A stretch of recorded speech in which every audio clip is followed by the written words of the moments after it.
Good morning. Welcome to the Unitarian Universalist Church of Reading's in-person and virtual worship service. My name is Charlene Reynolds-Santo. I'm a member of the worship arts team, and my pronouns are she, her, and hers. We choose to share our pronouns because we know people of all genders are holy, whole, and loved.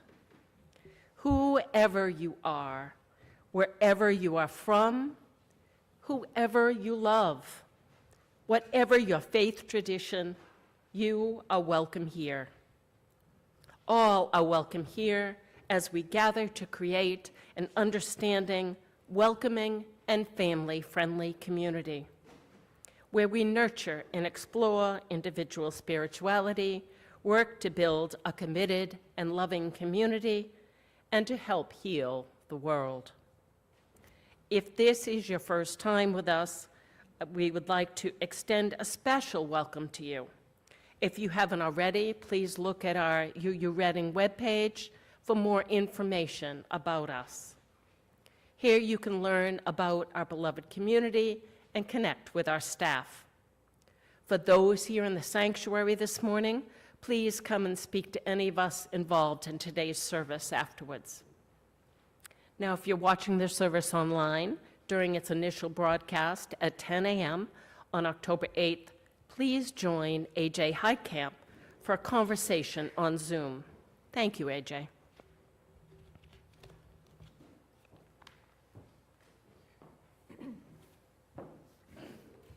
Good morning. I'm Reverend Kendra Ford, she, her. I live in Portsmouth, New Hampshire, and I served our congregation in Exeter, New Hampshire for 21 years, till about a year and a half ago, when I switched to different work, which will be revealed as our service goes on. But one of the joys of having changed work is that I get to go visiting, and it's just lovely to get to meet different congregations and different Unitarian Universalists around the area. So it's really a great pleasure to be with you this morning and meet you and meet your congregation. So thank you for having me, and let us share worship together.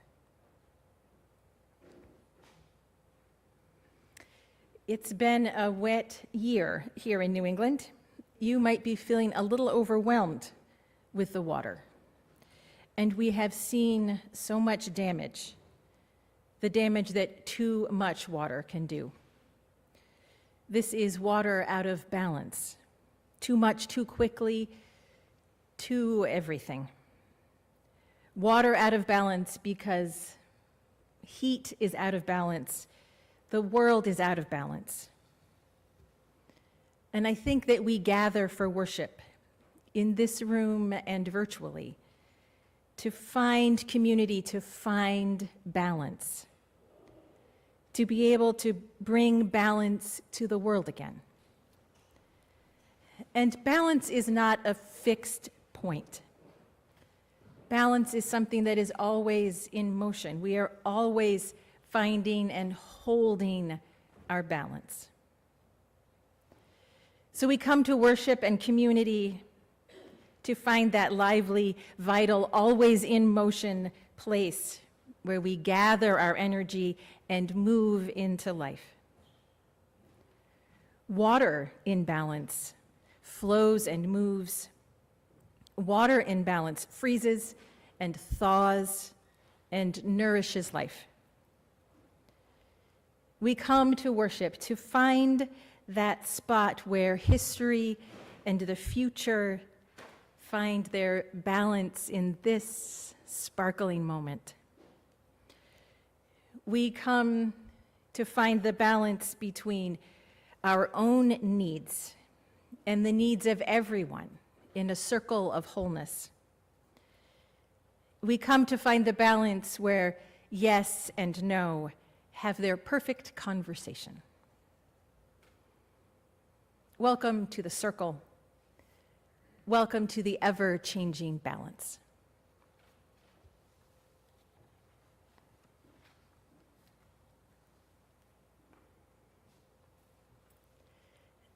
watching a flame is one of the places where you can see balance in motion all the time. So we light our chalice this morning, and I invite you to call into your heart the flame that you kindle for yourself this morning. The flame of truth, of community, of commitment to love and to justice. And Ethan White will help with the lighting of the chalice. Please join me in reciting the chalice lighting words. In the light of truth, the warmth of community, the fire of commitment, we gather this day. May the flame we now kindle be to us a symbol of the holiness we seek. And Ethan will also help us, perhaps me especially, with the hand motions that go with this children's affirmation.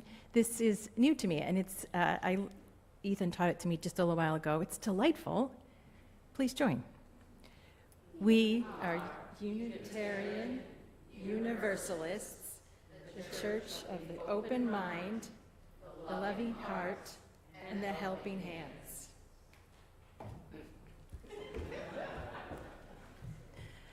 And I invite you to join in the practice of singing together.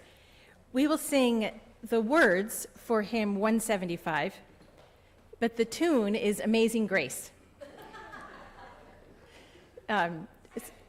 We'll have the wonderful, very familiar tune with different words that you may have little moments of finding your balance in this song.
This morning I have a story. All right, this morning I have a story called Henry Climbs a Mountain. And this is Henry David Thoreau, although in bear form. So I invite young people and anyone else who wants to see the pictures well during the service to come forward so we can look at these pictures and hear this story together.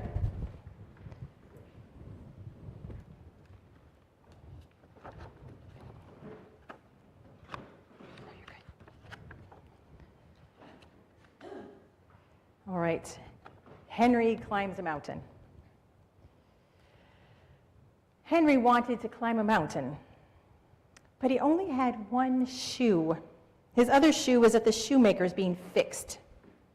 I'll get it on my way, he thought. Can you see just the one shoe? It's a hard way to climb a mountain. On his way to the shoemaker's shop, Henry was stopped by Sam, the tax collector. Henry, he said, you have not paid your taxes. Pay a state that lets farmers own slaves? Never, said Henry. You'll have to pay or go to jail, said Sam. Then take me to jail, said Henry, and Sam did. Have you ever known anyone who went to jail for something? No. It's kind of scary, isn't it? Yeah. It's a scary thing. The door slammed shut. Henry lay down on the bed and looked up at the white walls and the white ceiling. He put his bare foot against the wall. I wish I had my other shoe, Henry thought. He took crayons from his pocket and drew a shoe on the white wall. Beside the shoe, he drew a flower and a hummingbird on it. Can you see that, just the outline of the flower there? Also the shoe. Next, Henry drew the tree with the hummingbird living in it. Under the tree, he drew a path that crossed a river and climbed a mountain. Henry got his shoes wet. As he drew up the wall, he sang a song. You might know this song too. The bear goes over the mountain, the bear goes over the mountain, the bear goes over the mountain to see what he can see. Henry climbed up waterfalls. He marched in and out of clouds. Wait, is his shoe coming to life? Because I think it's freaking me out. Yeah, it is interesting that it does look like his shoe is coming to life. I think it is actually. The shoe is just an outline, and now it's kind of shaded in.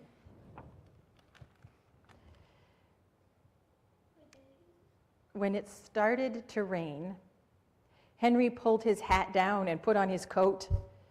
He drew a hawk soaring in the clouds on the ceiling.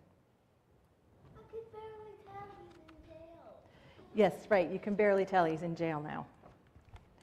At the top of the mountain, Henry met a traveler coming up the other side. He was singing this song. The other side of the mountain, the other side of the mountain, the other side of the mountain will set me free at last. What do you notice about his feet? He's out of tracker. Oh, he has a tracker. Yes, he does. And he has no shoes. What did you start to say? Henry and the traveler sat together on the mountaintop, and they talked and they laughed and they sang more songs. You have no shoes, said Henry. Are you walking far? As far as the star in the north, the traveler said. That is the North Star. That is a long way, said Henry. Take my shoes. The traveler put on Henry's shoes. He stood and he waved and he said, "Thank you, friend." Henry started back down the mountain. The path went down and up and down again over sharp rocks that hurt his feet, which have no shoes at all now. He tripped over tree roots and logs on the path. "Ouch," said Henry. Once he caught his foot in a rabbit hole. It's gotten kind of dark and scary, hasn't it? Henry rolled down the last hill and splashed across the river. He had not slept all night. The sun was coming up, and he stumbled into the small room. Wait, he just saw his way out? Did he just draw his way out, was the question. He could just draw more shoes. Just then the door opened. It was Sam. Sam has kindly brought in coffee or tea and looks like maybe a blueberry muffin. Or is that a cookie? Maybe it's a cookie. And Sam says, "Somebody has paid your taxes, Henry. How does it feel to be free?" Henry smiled. "It feels like being at the top of a very tall mountain," he said. And he walked to the shoemaker shop to buy a new pair of shoes. If that's gonna happen again and again, yeah. It's going to happen again and again. It might. The hawk is flying by the mountain. Did he just actually draw his way out? Did he? This is such a beautiful question. Did he actually draw himself out of jail? And it's one of those questions that I think is. We'll just let the question sit here. It's a beautiful question, and as we know, a really beautiful question can be as powerful as any answer. So this is a book about Henry David Thoreau, who was a great thinker and a writer who lived in Concord, Massachusetts, more than 150 years ago. And he really liked to climb mountains. He went to Maine and New Hampshire, and of course Massachusetts. He loved being outdoors, and he would climb with anyone who would go with him. But nothing stopped him from being free. I'm shortening this for you. And Henry did indeed go to jail for not paying his taxes. And he said he would not pay taxes to a government that let some people buy and sell and own other people. And that's one of the things that happened in our country 150 and more years ago. This was slavery, and Henry hated it. He even helped slaves run away from their owners to be free in Canada. Henry went to jail to be an example, and he hoped others would stop paying their taxes. If enough people went to jail, he thought the leaders of the country would change the laws and end slavery forever. Henry told all this to the people of Concord in a speech called Civil Disobedience. And that is a way of saying not obeying some of the laws because you're thinking about a bigger idea and a bigger value. The speech became his most important writing and was read all over the world. People all over the world referred to it and set other people free, using his ideas. Even though Henry Thoreau was in jail for only one night, his ideas about how people can change bad laws without fighting are still being used today. Thank you for going on that journey with me. And we are singing the children out for some games today. So we'll raise our voices in song together and send our young away.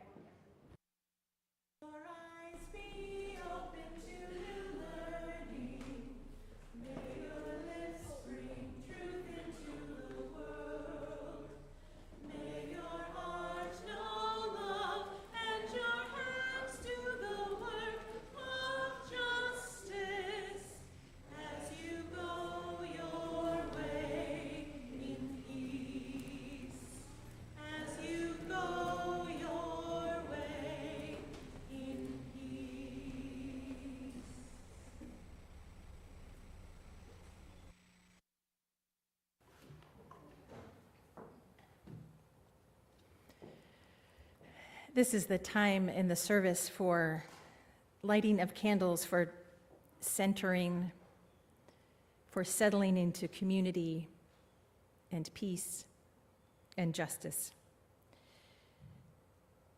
And this, I appreciate your lovely ritual of lighting candles to hold each of these parts of life. So first, the red candle of community to signify our interconnection. Wherever you are in time and space, whether you are here for the first time today or have come here for decades, whether you are here in this room with us right now or you are joining us virtually, we are holding you in love. As we light this candle, I invite you to speak aloud the name or names of people who are on your mind and in your heart today, and bring them into this space with us.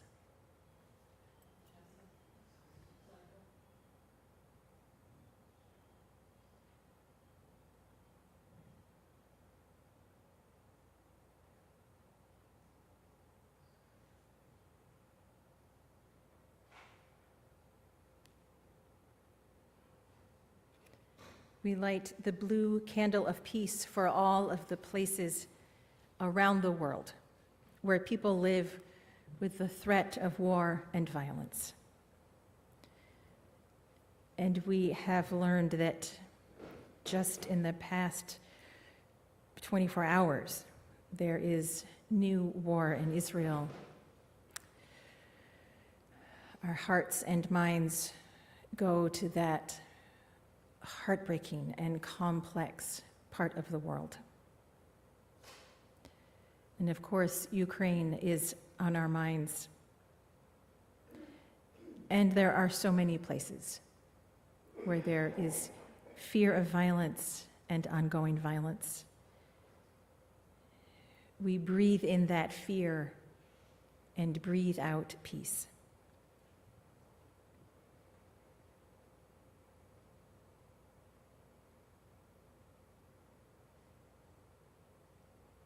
And we light our yellow candle of justice. May all people everywhere live their lives in freedom. May they know what it's like to be at the top of a tall mountain. And may we each do our part in the work for justice and liberation for people around the world. And on this weekend, in the United States, we are so aware that tomorrow is Indigenous Peoples Day, and this is a day for those of us who come from colonizer ancestors to learn about the Indigenous people wherever you and we make our homes, and to begin to change our relationship with the land. To learn to love the land where we live more deeply, and to know that it is a reciprocal relationship, that as we care for our land, it will care for us as well. And that, in fact, that exchange of honor and love will bring justice.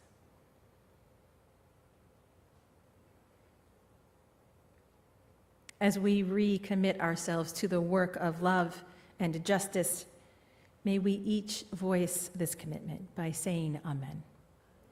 Amen. Amen.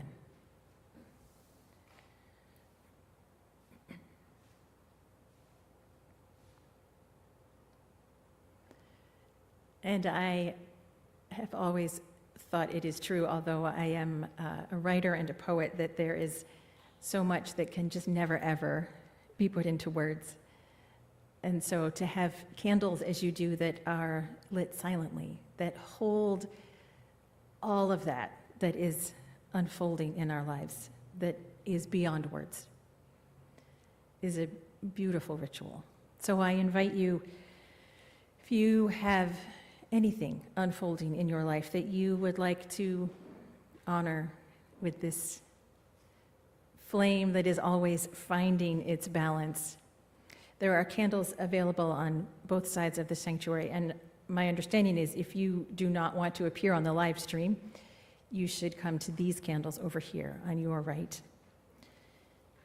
And we'll take this time for each of us to honor our own prayers and centerings, and also to hold that balance of attention for community.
With one hand, we say to one who is angry, or to an oppressor, or to an unjust system, stop what you are doing.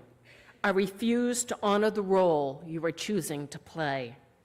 I refuse to obey you. I refuse to pay for the guns.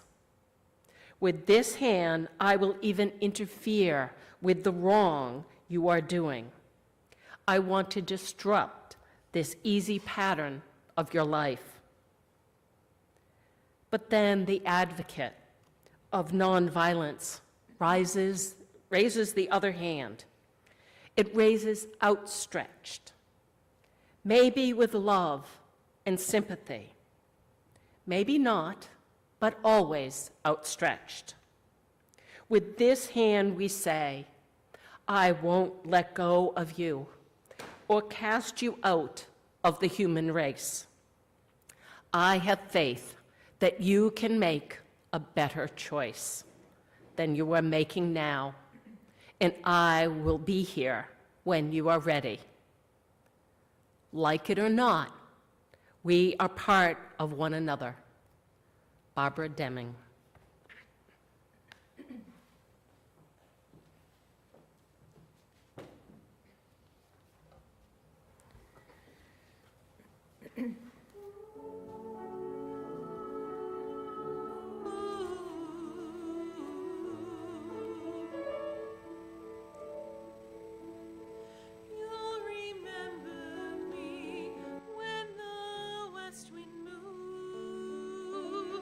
Among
I stood at the leading edge of a river of 1,000 people on a small road in rural Minnesota.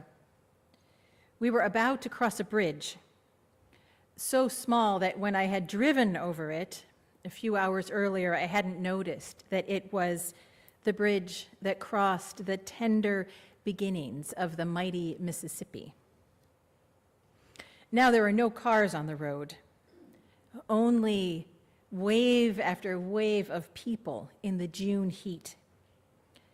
As we approached the silver thread of the river, thousands of people were singing.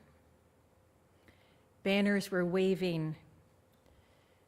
They were singing, "If you love water, Mississippi, then have the courage to stop Line 3. Maybe you followed the protests against Line 3 in northern Minnesota.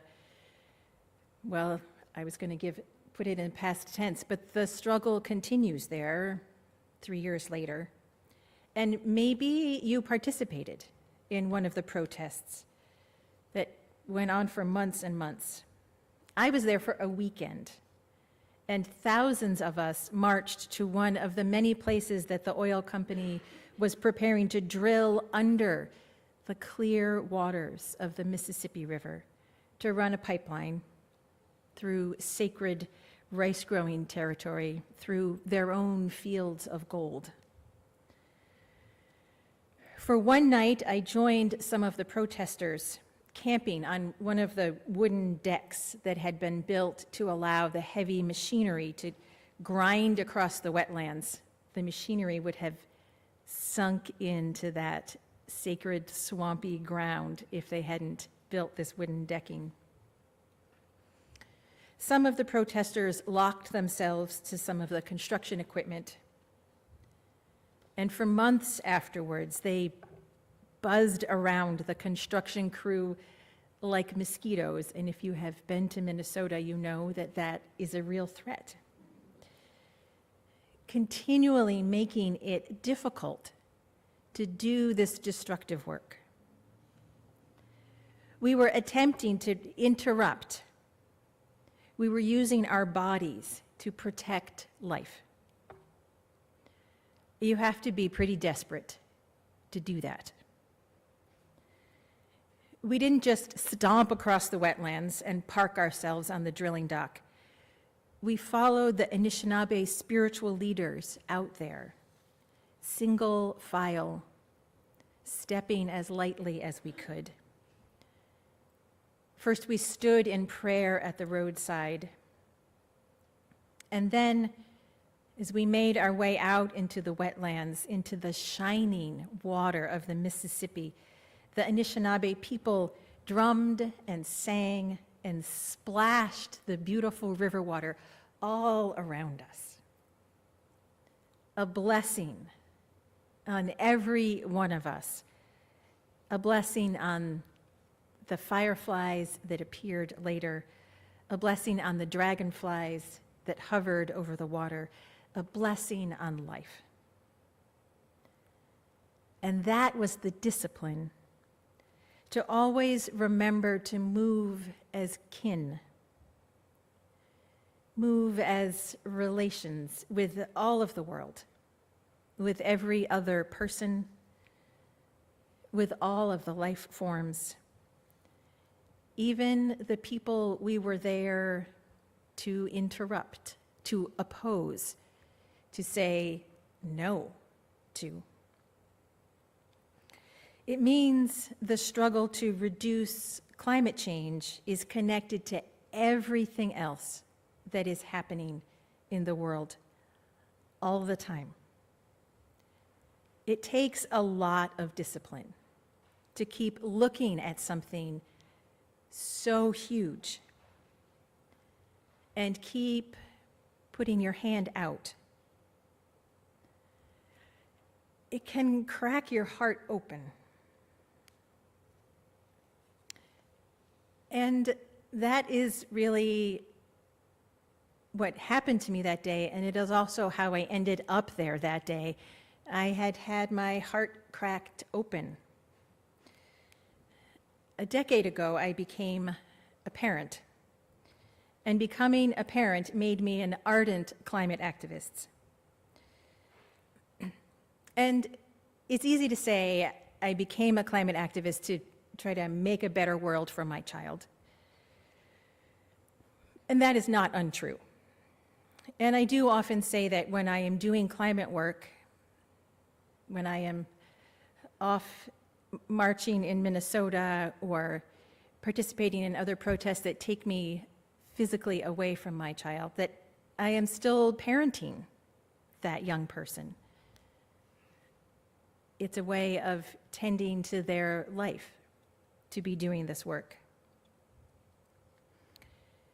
But there's something more essential in what happened to me as a parent that made me into the activist I am now. Bringing my child into the world cracked me open in ways that I have not and hope never to recover from. The physical birthing was so difficult that there were times that I did not know if I would be able to go on. And then the physical recovery was also immensely difficult. As is so often true, the beginnings and endings of life are so close to each other. Our edges where we see how tremendous it all is, that often seem like they're far apart, are really just that balance moving back and forth. So this was so difficult. And simultaneously, I was just filled to overflowing with love and tenderness for this new life that had come into the world. This new life that was showing us with every breath how astonishing it is that we are here at all. And so my experience of life was fundamentally shifted. I was cracked open and have stayed that way. And it hurts. I was then and am still more vulnerable to grief and to gratitude, to a kind of love that I hadn't understood before. I was stunned with love for my child, and as that love just flooded in, so did everything else in this field of gold that we live in. I could take in what a gift it all is, more than I had, at least since I myself was a child.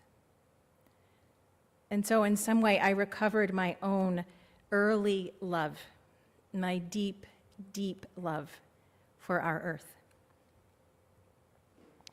When I was a child, of course, we didn't know about climate change. Well, I didn't know about climate change, and many people didn't. We know, of course, now that some very important people did know about climate change and did their best not to tell us. What I did know was that I loved water.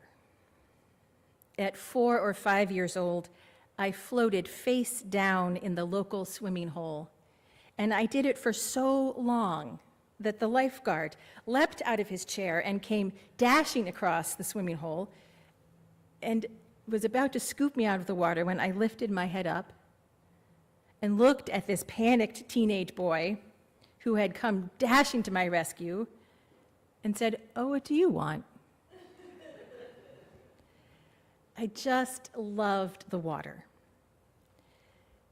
I loved to float in it. I loved the silky ripple of that pond water. I loved the way the light filtered through that slightly cloudy water. And you can open your eyes underwater and see life drifting. And I felt like my own body was joining the rippling and the freedom of weightlessness. And so I floated for as long as I could hold my breath. I was a little desperate to be part of that water and disciplined enough to swim and to learn to hold my breath for long stretches.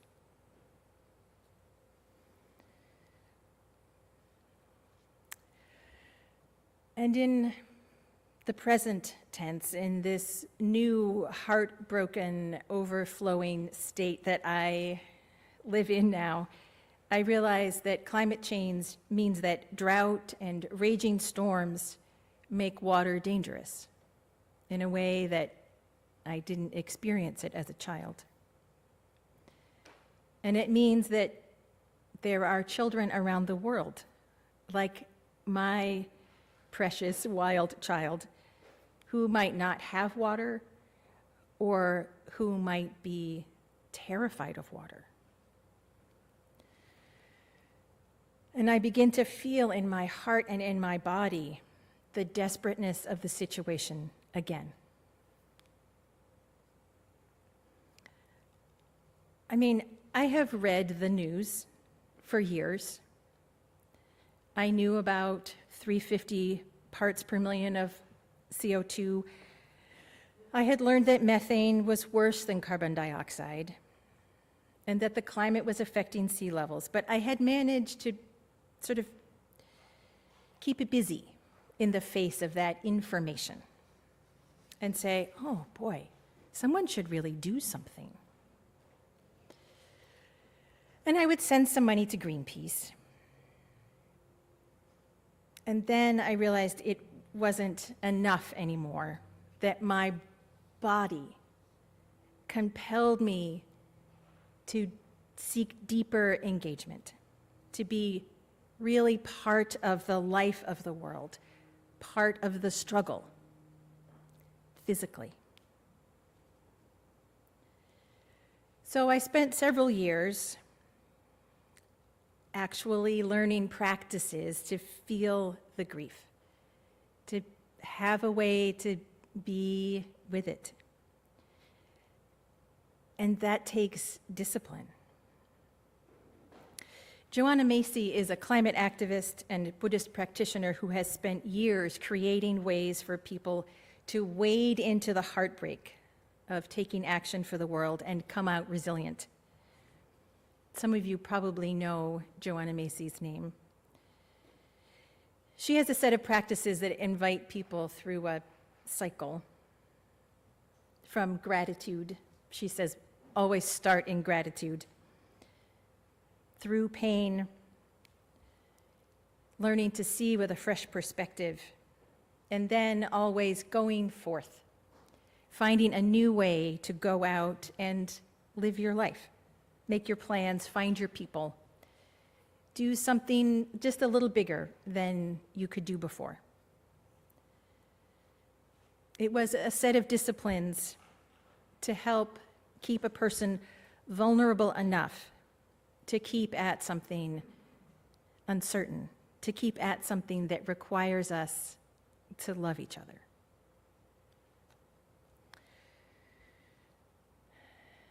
So all of that arc got me involved in a campaign that in 2019 had me at the Merrimack Generating Station in Bow, New Hampshire, which is now the last power plant in New England that burns coal.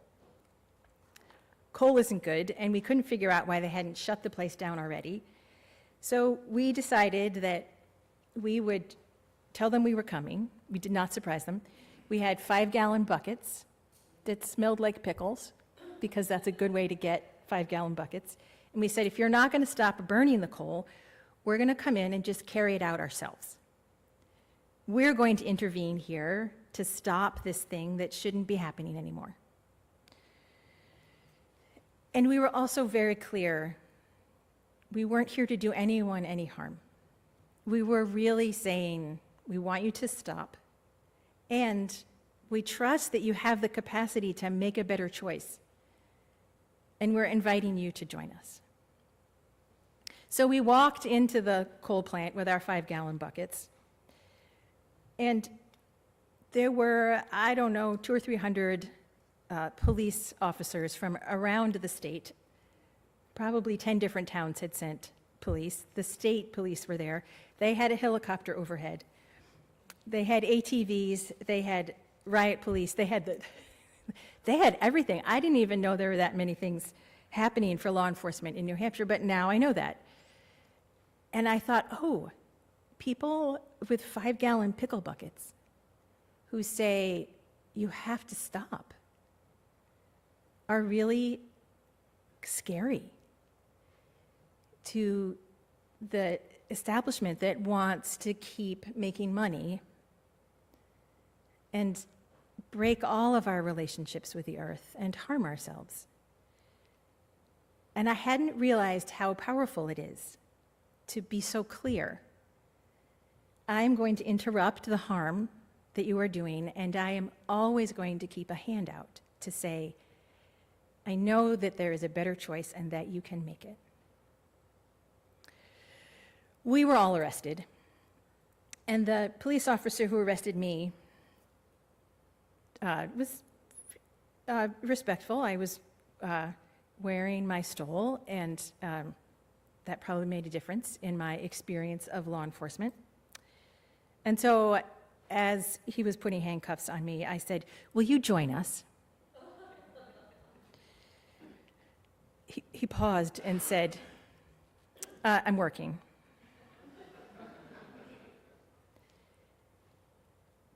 But I do hope that the next time I meet that police officer, under whatever circumstances, he will join us.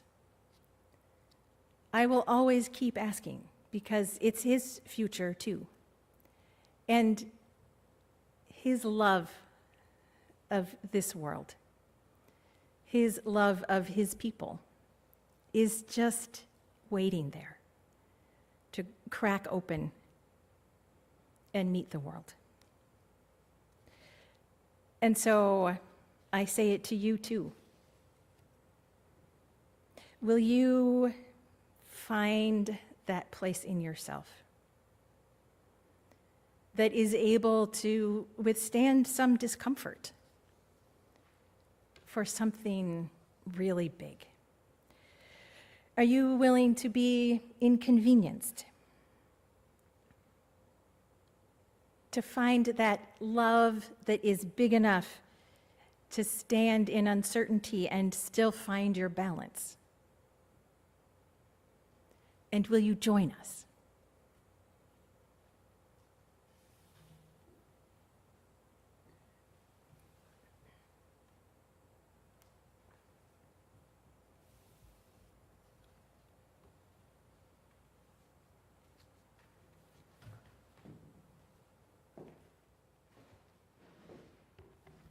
Thank you. A simple yet powerful way for each of us to help heal the world is to learn about and support the good works of charitable organizations and become more involved in our community.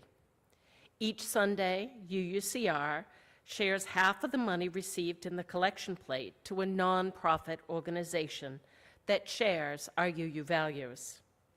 Our Share the Plate recipient for October is Greater Boston PFLAG. PFLAG is a national organization that provides support, information, and resources to LGBTQ+ people and those who love them. There are hundreds of chapters from coast to coast. All of the Greater Boston PFLAG's work is driven by its vision for a world in which LGBTQ individuals are safe, supported, included, and equal in their families, in their communities, and in the society. Greater Boston PFLAG offers monthly group support meetings, confidential telephone support, parent-to-parent support, a safe school program for teachers, and student training, and so much more. UUCR also hosts the monthly Reading PFLAG support group. PFLAG meetings are open to all who wish to come, and they're hosted by our very own Martha Moore on the second Thursday of every month at 7 p.m. in Loring and on Zoom. The Welcoming Congregation is helping to lead a special service next Sunday on October 15th, and it will include a speaker from the Greater Boston PFLAG. Our congregation exists and thrives through the gifts of those who call this place their spiritual home. If you are here with us in the sanctuary, you may put your gift in the collection plate as it goes by. Otherwise, you may give a gift online or send in a check. Please give as generously as you are willing and able to support the Greater Boston PFLAG and the mission of UUCR. If this is your first time with us, your presence is gift enough. Thank you.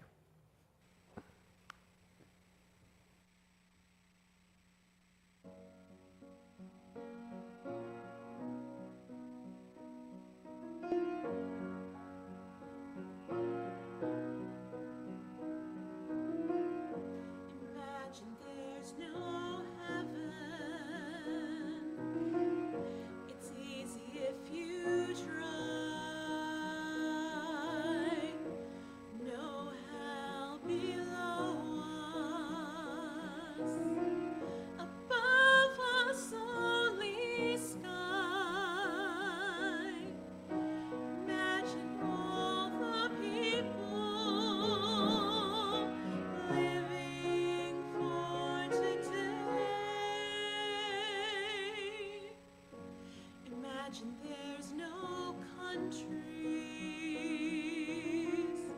It isn't hard to do.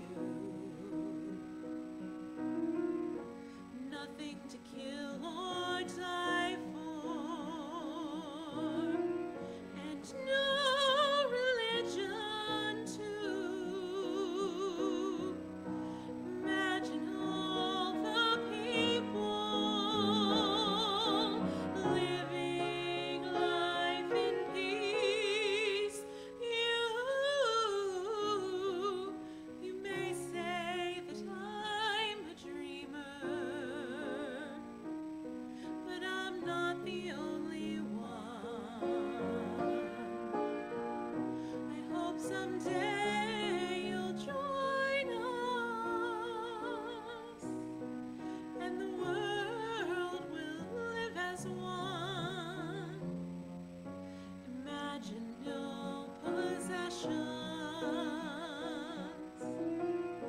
I wonder if you can. No need for greed or hunger. A brotherhood of men. Imagine all the people sharing all the world. You may say that I'm a dreamer, but I'm not the only one. I hope someday you'll join us, and the world will be as one.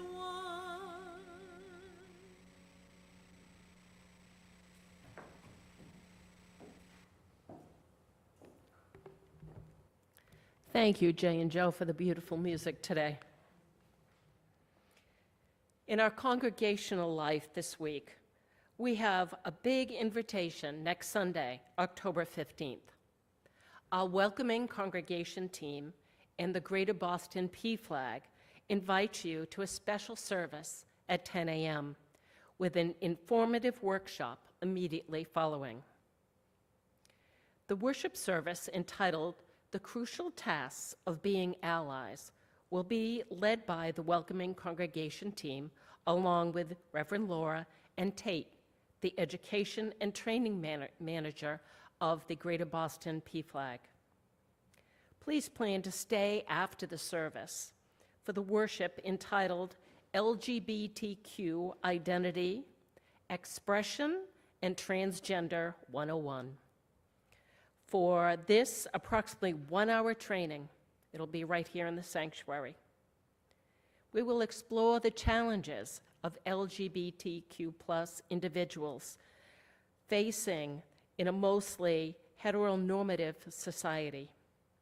This training takes a closer look at gender and expression, with further explanation of gender-expansive identities, including experiences of transgender and non-binary folk. Allyship is strengthened through empathy and understanding as participants strive to truly comprehend others' experiences.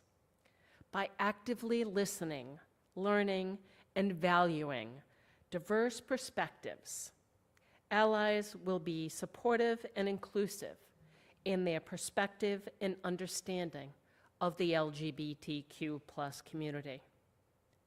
For our congregants, free childcare for the worship will be provided. Please bring your own peanut and nut-free snacks and beverages for your children. You can contact Michelle Catalano with any questions. Thank you for being a vital part of our congregational life. Now, please join us for our closing hymn. It's in the teal hymnal, Blue Boat Home, number 1064.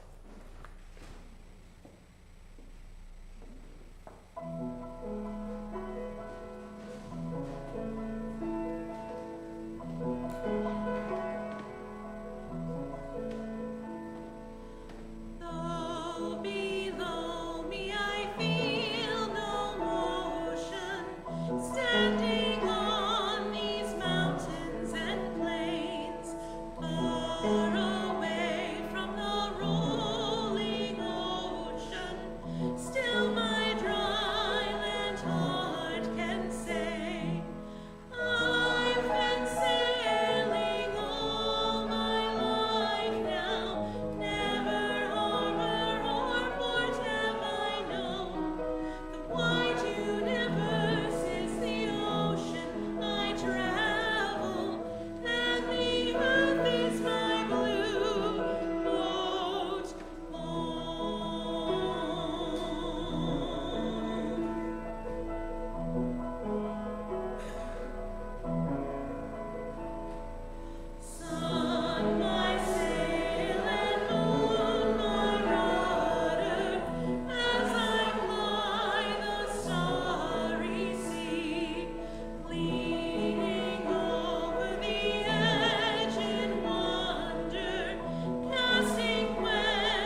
We put out the light of this flame, but the spark goes with us into our living.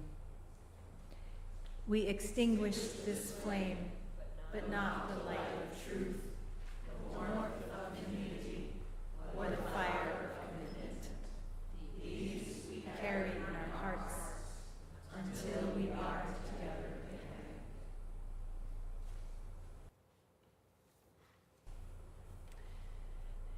I had a teacher who said that all of the problems that can be solved by just one person thinking and working by themselves, those problems have all been solved. The problems